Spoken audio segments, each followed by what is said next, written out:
Nos hemos basado en el texto del libro de Proverbios, en el Antiguo Testamento, capítulo 3, verso 21, cuando dice: aprende a tomar buenas decisiones y piensa bien lo que haces.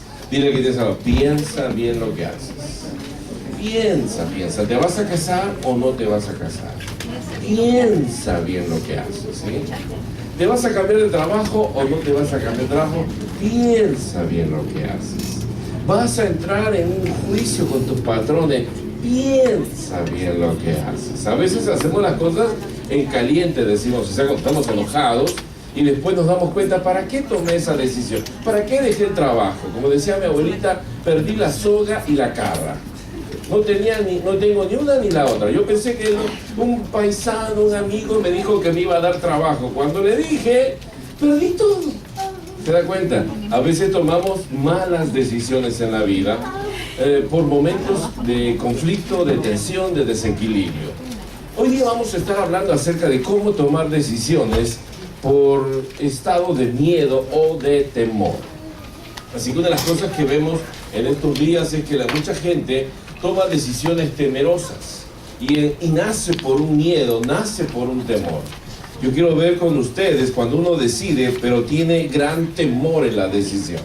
Algunos no deciden casualmente por miedo a equivocarse, ¿sí? ¿Cuántos alguna vez no han tomado ninguna decisión? Que no voy a tomar ninguna decisión. Desde el momento que usted dice, no voy a tomar una decisión, ya es una decisión. Aunque a usted le cuesta decir que usted tiene miedo, es verdad, usted tiene miedo a equivocarse, tiene miedo a que le vaya mal, tiene miedo al ridículo, tiene miedo a que el futuro sea algo inestable para usted.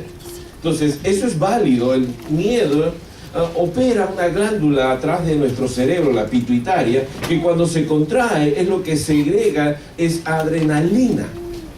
Por eso cuando usted tiene, ¿alguna vez han tenido tensión nerviosa?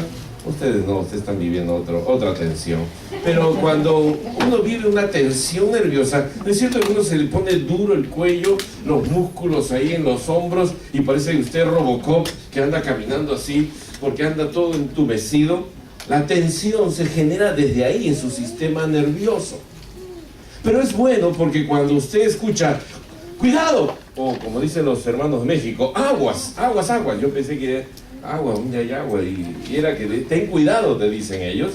Cuando dicen eso, usted inmediatamente se despierta su glándula y usted está ahí inmediatamente, usted ni se da cuenta, en milésimas de segundos, su cuerpo genera un estado de precaución. Es como cuando usted está manejando, está hablando en lo mejor, o algunos andan texteando por ahí cuando manejan.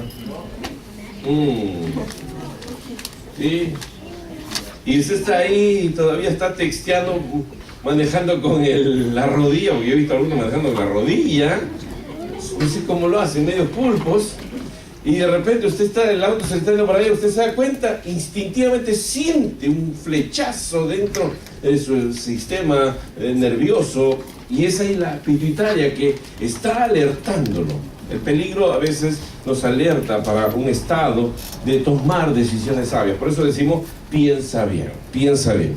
Cuando ustedes han estado en una situación muy tensa y hasta de gran temor, tal vez algunos recordarán algunos de esos momentos cuando estábamos teniendo una gran lucha y algo nos produjo mucho miedo. ¿Alguna vez usted ha pasado por situaciones donde ha tenido mucho temor, mucho miedo?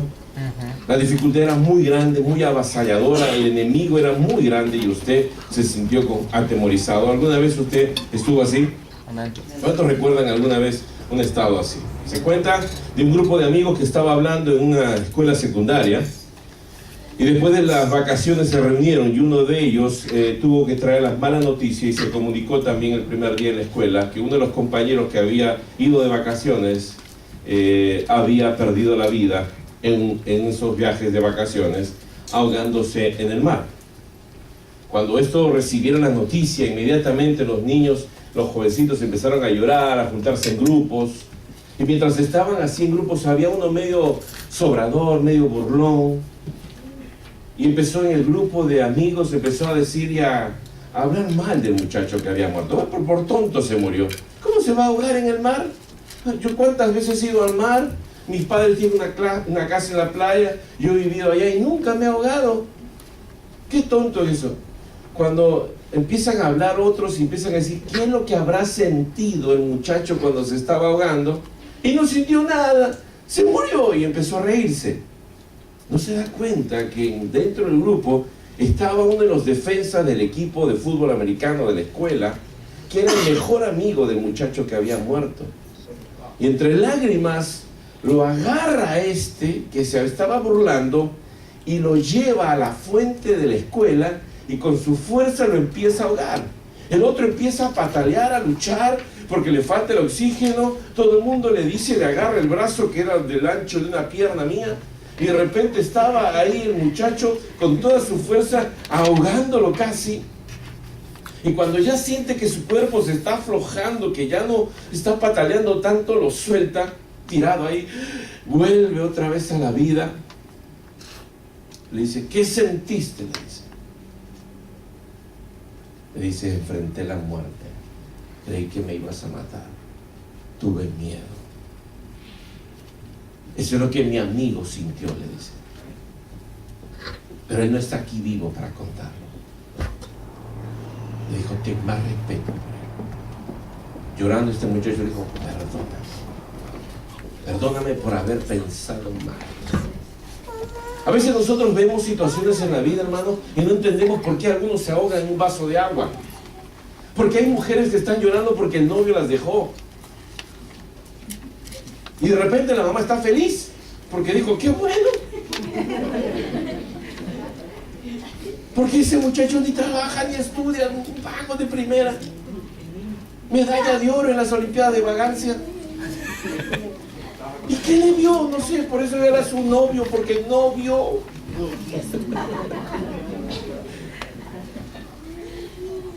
Pero hay gente que se ahoga, hermano, en emociones. Hay gente que perdió $1,000 en una estafa y se siente morir, se siente depresivo. Ese $1,000, yo perdí $70,000, $135,000 en una casa. Y hay gente que dice que por $1,000 te ahogas. Tal vez para ti puede ser algo ridículo, pequeño el problema que otro está pasando. Y a veces no lo entendemos hasta que estamos en los zapatos de esa otra persona. Hay alguien que puede decir, pero pastor, están pobres porque quieren, dicen algunos. Y a veces una situación así puede deprimir, puede ser una persona depresiva y hasta puede tomar su vida porque cree que ya no hay más salida. Si usted ha pasado por momentos de temor, de gran conflicto y lucha, yo quiero que usted entienda la vida de este personaje en los cuales yo quiero cifrarme en esta mañana en el libro de Jueces, capítulo 6, versos 15 y 16. Es un personaje que a mí, en lo personal, en lo particular, me atrae mucho cada vez que yo puedo predicar, enseñar, o cada vez que leo la historia de este hombre.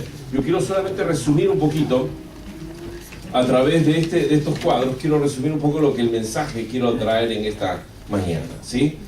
Lea conmigo el libro de Jueces, capítulo 6, versículo 15 y 16.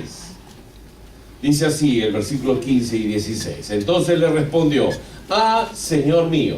Estamos hablando de Gedeón. Gedeón le responde a Dios, ¿con qué salvaré yo a Israel? He aquí que mi familia es pobre en Manasés y yo el menor de mi padre. Jehová le dijo, ciertamente yo estaré contigo y derrotarás a los madianitas como a un solo hombre. Derrotarás al banco como un solo hombre. Derrotarás el cáncer como un solo hombre. Hay gente que se está deprimiendo porque cuando escucha la palabra cáncer empezamos a sentir tal miedo que nos sentimos derrotados. Hay gente que ha vencido eso porque creyó en la palabra de Dios. ¿Cuáles son tus enemigos más grandes? ¿Cuáles son las adversidades más grandes que te toca enfrentar en la vida? Aquí hay una persona que Dios le dice, anda y libera a mi pueblo Israel. Tiene un ejército tremendo al otro lado. Y él dice, ¿y con qué voy a ganar, Señor? ¿Cómo voy a ir contra esa corporación inmensa? Ellos tienen bancos, tienen abogados. Y no solo uno, tienen varios abogados. Yo no tengo ni plata para el juicio, ni para pagar un abogado. Y usted dice que yo voy a ganar. Cuando tú crees en la palabra de Dios, cuando Dios te da una palabra, yo estoy seguro, tú dirás, pero pastor, yo no sé cómo usted cree que yo voy a poner un negocio en esta altura de mi vida y en esta ciudad de Castell se va a vender. Alguien me dijo a mí, ¿tú crees que una iglesia va a prosperar en Castell? No tienes nada, del otro lado tienes montañas, unas cuantas casitas y montañas, del otro lado tienes más montañas. ¿A quién le vas a predicar, Walter? ¿Por qué no pones una iglesia en el valle donde está lleno de hispanos? Es que cuando Dios te da una palabra y tú perseveras en esa palabra, no importa la adversidad que te toque enfrentar. Tú sabes que Dios te va a dar, como le dijo a Gedeón, vas a vencer y derrotarás a los madianitas como a un solo hombre. Gedeón en la Biblia es conocido por ser un hombre que tuvo concepto bajo de sí mismo. Él tenía, como si dijéramos, una falsa humildad de sí mismo. Él era depresivo, él estaba confundido, él pensaba que no podía hacer nada. Tal vez algunos aquí no hablan de esto y tal vez yo no te voy a preguntar cuántos son depresivos, cuántos tienen un concepto bajo de sí mismo, pero en esta mañana, si tú tienes esta identificación con Gedeón, tal vez no me digas nada, pero entiende lo que Dios te quiere decir. Tal vez tú dirás, y si tienes una sobreestima, tal vez dirás, esto no es para mí. Pero si Gedeón en alguna manera nos quiere enseñar algo, aprende. Él tenía, dice, temores, tenía incredulidad, tenía muchas dudas cuando escuchó la palabra de Dios. En eso se parece mucho a nosotros, los seres humanos, en la actualidad, cuando sufrimos de estas cosas. La diferencia no está en lo que siente, sino en cómo termina la historia. La gente quiere sentir y quiere sentir cambios y por eso busca yoga, por eso busca psicólogo, por eso busca iglesia, porque quiere sentir. Y aquí no es cuestión de sentir, aquí es cuestión de tomar una decisión. Amén. Es cuestión de tomar una determinación para cambiar tu historia. Y no estoy hablando solamente de historias económicas, financieras o salud, sino hasta familiares. Él quiere que tú cambies la historia de tu vida. Él quiere cambiar tu futuro. Dile al que tienes al lado, Él quiere cambiar tu futuro. Él te perdona el pasado, Él no le interesa tanto el pasado, aunque muchas cosas del pasado a veces van a servirnos, pero Él quiere cambiar tu futuro. Si tú estás aquí es porque vas a vivir el mañana, y espero que lo vivas. ¿Cuántos van a vivir el mañana? No estamos seguros, pero sí decimos, Señor, si me das vida, yo quiero una vida diferente, una vida renovada, una vida feliz. ¿O cuántos quieren una vida derrotada, triste y amargada? La primera cosa que yo veo en la vida de Gedeón es que yo quiero que tú te enfatices en esto. Mira, cuando uno tiene temores por su condición, uno va a darse cuenta que va a tener temor por algunas características. Dice la Biblia que Gedeón decía de sí mismo que era pobre. Fíjese lo que dice ahí el pasaje en el verso 15 y 16. Señor, si somos pobres, le está diciendo. En el texto dice literalmente, Señor, ¿cómo? Ciertamente, Señor, ¿cómo voy a librar a Israel si mi familia es pobre, Señor? ¿Cómo voy a salir de pobre? ¿Cuántos han pensado alguna vez y quieren salir de pobres? ¿Alguna vez un jovencito pensó, ¿por qué no nací en la familia de Bill Gates?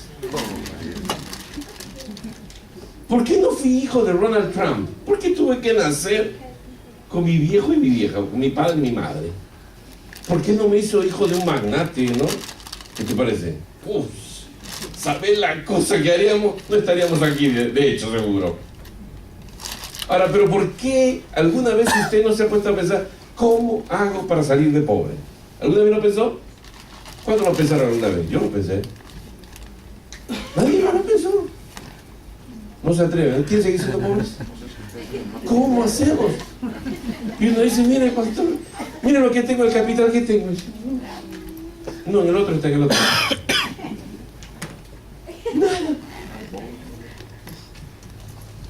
Me preguntaron esta semana, una entrevista, ¿cuánto dinero tiene su cuenta de banco y cuánto tiene su cuenta de ahorro? Mejor no le digo para no llorar. Pero ¿saben qué? Una de las cosas que uno dice, la Biblia dice, y tal vez usted dirá que esto es locura, sí es locura. Porque la Biblia dice, diga el pobre, rico soy. Y algunos dicen, rico. bien rico. Pobre diablo. ¿Vio? Entonces, uno empieza hasta la palabra misma a cuestionarla. Y pensar